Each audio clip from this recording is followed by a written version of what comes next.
तो अब ये वाला जो ग्राफ है ये बनेगा इस वाले के लिए, और ये वाला ग्राफ बनेगा अपना स्फेरिकल शेल के लिए, जो हमने लास्ट क्लास में देखा था। तो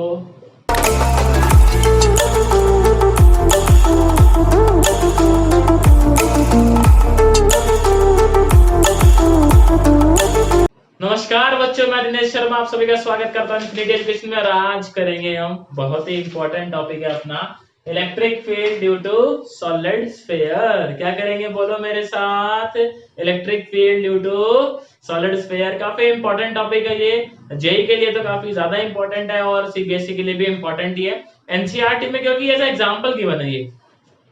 तो अब देखो यहाँ पे ये स्फीयर कैसा है, अपना सॉलिड है, तो जो चार्ज है वो पूरे स्फीयर के अंदर होगा। Very good. तो इस बारी क्या है अपनी शेप 3D। 3D में क्या निकालते हैं बोलो, वॉल्यूम चार्ज डेंसिटी। क्या निकालते हैं 3D के अंदर, वॉल्यूम चार्ज डेंसिटी। वो कितनी ले ली हमने, रो। किस्सा खत्म। तो पहले वही 3 केसेस लेने अपने को, छोटे छोटे से, जैसे outside the sphere, on the sphere और इनसाइड द स्फीयर। तो पहला केस देखते हैं, कौन सा, when P is outside the sphere, outside the sphere। जो अपना गोला है ना, ये गोला, इस गोले के बाहर है P पॉइंट, तो P पॉइंट कहीं यहाँ मार्क कर लेंगे। Very good. और घुमा देंगे गोला। ऐसा हम मार के चलते हैं। इसका रेडियस था कैपिटल R, और यहाँ से यहाँ रेडियस है छोटा r, निन्ना r बोलते हैं ना, निन्ना, छोटा। तो अब देखो ये जो रो है ये हमने कैसे कैलकुलेट करी होगी, याद है। वॉल्यूम डेंसिटी कैसे निकालते हैं, टोटल चार्ज डिवाइडेड बाय पूरा volume.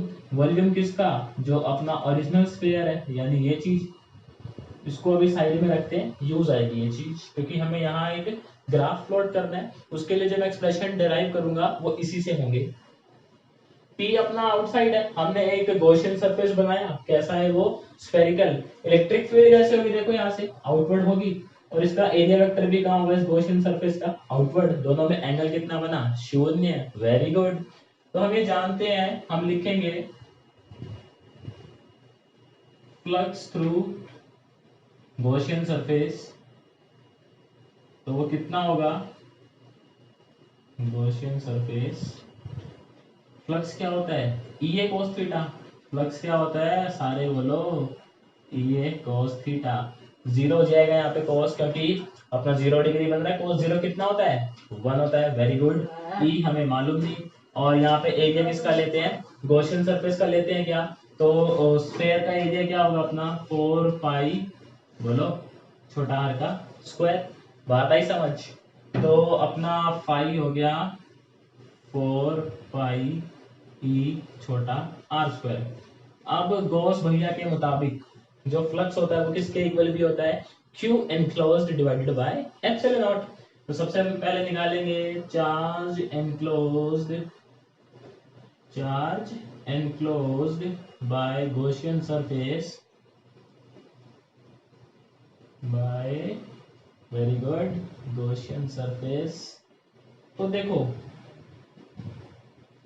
Surface charge density, volume charge density कितनी, रो, और कितने वॉल्यूम पे चार्ज है, सिर्फ इतने वॉल्यूम पे तो है चार्ज। ये ऐसा ही है, एक टॉफी 5 रुपए की, तो 10 टॉफी कितने की बोलो, 50 की हुई ना। घूम फिर के हम टॉफी पे ही पहुंच जाते हैं। तो यहाँ देखो मैं बोल रहा हूँ यूनिट वॉल्यूम पे कितना चार्ज रखा हुआ है अपना, रो। तो इतने वॉल्यूम पे कितना होगा, रो को इससे क्या कर दोगे, मल्टीप्लाई करोगे कि नहीं करोगे, बताओ। Rho into 4/3 pi are cube, ऐसा ही करोगे। तो अब देखो ये तो आ गया अपने पास क्या, चार्ज इनक्लोज्ड। तो हम ये जानते हैं from goes law, from goes law, तो फ्लक्स किसके इक्वल होता है अपना, Q enclosed divided by epsilon naught. अब यहाँ पे रामायण स्टार्ट होगी, देखो वैल्यू पुट कर देते हैं फ्लक्स की कितनी, 4 pi e r square, Q enclosed कितना, ये रहा, तो 4 rho pi are cube divided by 3 epsilon naught. समझ में आई वही बात, पाई की जगह रखा ये, और क्यू एनक्लोज की जगह रखा ये, और एप्सिलॉन नॉट तो एप्सिलॉन नॉट है। तो यहाँ पे इसको थोड़ा सा साफ कर देते हैं, अपने को थोड़ी सुविधा हो जाएगी। यहाँ पे कुछ कैंसिल हो रहा है, 4 से 4 वेरी गुड, पाई से पाई, और कुछ नहीं हो रहा है जी। तो ई कितना आ गया अपना, rho r cube divided by 3 epsilon naught. अब रो की ना वैल्यू पुट कर दो, ये वैल्यू यहाँ पुट कर दो। ऐसा क्यों करवा रहा हूँ मैं, एक चीज प्रूफ करनी है, मतलब ग्राफ बनाने में हमें आसानी होगी उससे। और अपना ये छोटा आर स्क्वायर तो भूल ही गए, है ना, ये नीचे आ गया। यहाँ पे रो की वैल्यू पुट करेंगे, ये 3 का पहुंच चुका होगा ऊपर, तो ई क्या हो जाएगा देखो, 3 R cube divided by 4 pi are cube और साथ में 3 एप्सिलॉन नॉट आर स्क्वायर। ये मैंने वैल्यू पुट कर दी है किसकी, इसकी रो की वैल्यू पुट करी है। यहाँ पे देखो, और आर क्यूब से आर क्यूब क्या हो जाएगा बच्चों, कैंसिल, 3 से 3 क्या हो जाएगा, कैंसिल। तो ई कितना आ जाएगा अपना, cube divided by 4 pi epsilon naught R square. तो हमें ये बात मालूम चली कि जब अपना पी पॉइंट आउटसाइड होता है तो ई और आर में कैसा रिलेशन होता है, इनवर्सली होता है स्क्वायर के। यहाँ देखो ई और इस छोटे आर में कैसा रिलेशन है, इनवर्स का रिलेशन है, वो भी स्क्वायर वाला। या मैं ऐसा भी बोल दूं क्या, कि जब अपना पी पॉइंट आउटसाइड होता है तो ये पूरा का पूरा स्फीयर एक पॉइंट चार्ज की तरह बिहेव करना स्टार्ट कर देता है। ऐसा क्यों, ये क्या होता है, electric field due to a point charge होती है कि नहीं होती बताओ। अच्छा अगर हम बात करें सरफेस की, तो सरफेस पे ये छोटा आर किसके इक्वल हो जाएगा, कैपिटल आर के, हो जाएगा नहीं हो जाएगा बताओ। तो सरफेस पे कितना आ जाएगा, ई जो है वो क्या हो जाएगा सरफेस पे, क्यू अपॉन में 4 pi epsilon naught R square. या मैं सीधा ऐसा बोल दूं, ये क्या हो जाएगा, K Q divided by R square हो जाएगा। बताओ मेरे को क्या हो जाएगा, K Q by R square. अब एक बार ना इनसाइड वाला पॉइंट कंसीडर कर लेते हैं, वो थोड़ा सा दिक्कत देता है यहाँ पे। तो पी पॉइंट आउटसाइड की जगह हम क्या कर देंगे, इनसाइड, बाकी इसको उड़ा देते हैं यहाँ से। भाई नई चीज लिखेंगे, मिटाना तो पड़ेगा, ऐसी लाइफ में अगर आगे बढ़ना है तो बहुत सारी चीजें छोड़नी पड़ेंगी आपको, वरना आगे नहीं बढ़ पाओगे, समझ रहे हो। तो इसके बाद देखो अभी दोबारा बनाएंगे गोला प्यारा सा अपना एक। तो यहाँ बना लेते हैं गोला जिसका रेडियस था कैपिटल आर। इसके अंदर एक बना लेते हैं छोटा गोला जिसका रेडियस है छोटू आर, और ये वो पॉइंट है पी। तो मेरे को एक बात बताओ, जो चार्ज था वो तो पूरे स्फीयर पे ही था, अब हमें चार्ज सिर्फ कौन सा लेना है, जो इस सरफेस के या इस अपने वॉल्यूम के अंदर आ रहा है, क्योंकि अपना गॉसियन जो है वो इस बार ये वाला स्फीयर है। बात समझ आ रही है आप सबको। तो मैं क्या लिखूंगा, P is when P is inside the sphere। इस बार हम अंदर चले गए हैं गोले के। तो सबसे पहले निकालेंगे फ्लक्स थ्रू गॉसियन सरफेस, लिखेंगे यहाँ पे अच्छी अच्छी राइटिंग में, flux through Gaussian surface. Comment में बताना भाई आप लोग राइटिंग कैसी लगी मेरी। फ्लक्स थ्रू गॉसियन सरफेस क्या होता है, ये तो फ्लक्स जो है वो क्या हो जाएगा अपना, ई ए कॉस 0, क्योंकि यहाँ भी इलेक्ट्रिक फील्ड ऐसे, एरिया वेक्टर ऐसे, बात समझ रहे हो मेरे, अब तो समझदार हो यार, समझदार वाली बातें करा करो। तो ई तो मालूम नहीं। अच्छा इस गॉसियन सरफेस का एरिया कितना होगा, 4 पाई आर स्क्वायर, यही होगा इस गॉसियन सरफेस का एरिया। देन हम निकालेंगे देखो क्या बोलते हैं हम, according to Gauss law, according to Gauss law जो फ्लक्स है वो किसके इक्वल होता है, Q enclosed divided by epsilon naught, होता है नहीं होता। तो हम सबसे पहले क्या निकालते हैं देखो, क्यू एनक्लोज्ड। तो charge enclosed by Gaussian surface, क्या लिखेंगे हम बोलो, charge enclosed by Gaussian surface